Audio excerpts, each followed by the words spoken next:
Hello students, online learning में आपका स्वागत है।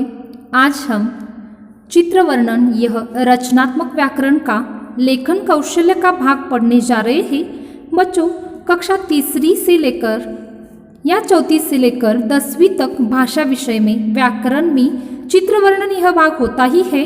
इससे आपकी आकलन क्षमता बढ़ती है। प्रश्न पत्र में सवाल होता है कि दिए गए चित्र का वर्णन कीजिए या चित्र वर्णन कीजिए। इसके लिए जो अंक यानी मार्क्स होते हैं और शब्द मर्यादा होती है वह कक्षा के अनुसार बढ़ती जाती है। सबसे पहले हम देखेंगे कि चित्र वर्णन करते समय कौन सी बातें ध्यान में रखनी चाहिए।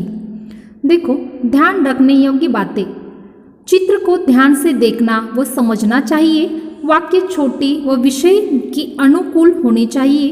भाषा सरल, स्पष्ट व रोचक होनी चाहिए। वाक्यों में क्रमबद्धता होनी चाहिए। वाक्य वर्तमान काल में ही होने चाहिए। वाक्य में विशेषण का प्रयोग जरूर करना चाहिए। महत्वपूर्ण बात यह है कि जो चित्र में दिख रहा है वही आपको लिखना होता है। जैसे हवा चलती हुई नहीं दिखती, अंत इस तरह के वाक्य चित्र वर्णन में नहीं लिखने चाहिए। अनावश्यक वर्णन नहीं करना चाहिए। चित्र वर्णन 30 से 40 शब्दों में करना चाहिए। 5 से 10 शब्द अधिक लिख सकते हो लेकिन कम नहीं। चित्र वर्णन अनुच्छेद के रूप में लिखना जरूरी है। अलग अलग वाक्य आप नहीं लिख सकते हो या लिखना नहीं चाहिए। कई बार शब्द भी दिए जाते हैं चित्र वर्णन के लिए। उस वक्त क्या करना चाहिए? देखो, यदि शब्द सूची दी गई है तो उन शब्दों की सहायता से आपको चित्र वर्णन करना चाहिए, लेकिन उन शब्दों का प्रयोग करना अनिवार्य नहीं होता है। देखो बच्चों, यह सब सूचना जो है वो अपने काफियों में ज़रूर लिखिए और ध्यान में भी रखिए। चलो देखते हैं उसका एक पहला उदाहरण। दिए गए चित्र का वर्णन कीजिए। उदाहरण 1। देखो बच्चों, यहाँ पर जो चित्र आपको दिखाई दे रहा है यह चित्र समुद्र किनारे का है।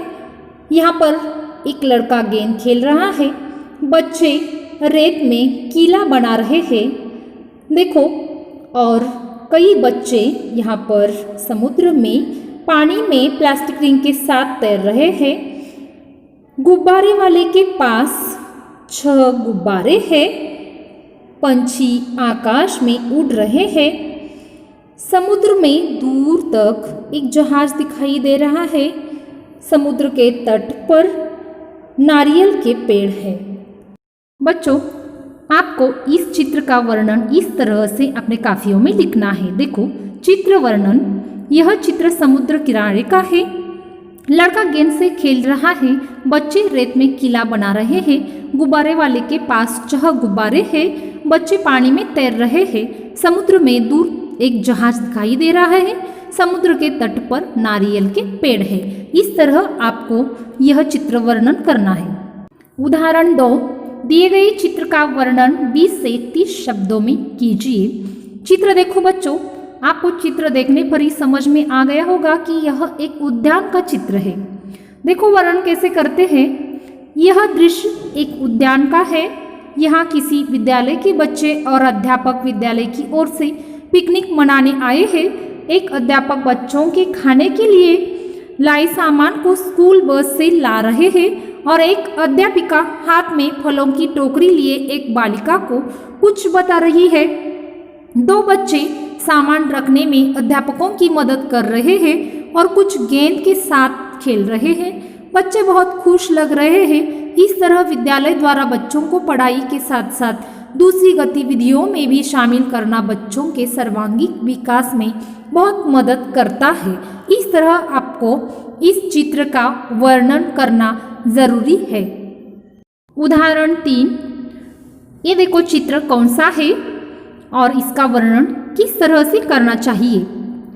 यह चित्र स्वच्छ भारत अभियान से संबंधित है। लोग अपने आसपास साफ सफाई रखने के लिए हाथों में झाड़ू उठा लिया है। वे कूड़ा उठाकर डस्टबिन में डाल रहे हैं। बच्चे इस अभियान को सफल बनाने के लिए अति उत्साहित है। ऐसा हम सबको हर समय करना चाहिए ताकि हमारा देश स्वच्छ हो और लोग स्वस्थ हो जाएंगे।